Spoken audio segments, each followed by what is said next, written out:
Local news for Monday the 16th of July. A Masterton part-time farmer also controls an international Navy fleet as Captain Brent Gare.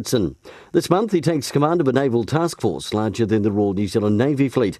Captain Gare is the first New Zealander to be assigned the role of Sea Combat Commander for one of two strike groups that constitute the two main forces in the world's largest international maritime exercise, taking place in Hawaii and Southern California between now and August. The New Zealand Transport Agency will be undertaking a series of information sessions for the public for both the Manawatu Gorge replacement route and the Ashurst traffic mitigation project. These drop-in sessions run for around about 4 hours. Pahe session to discuss solely the Manawatu Gorge is set down for Wednesday the 1st of August at the Town Hall.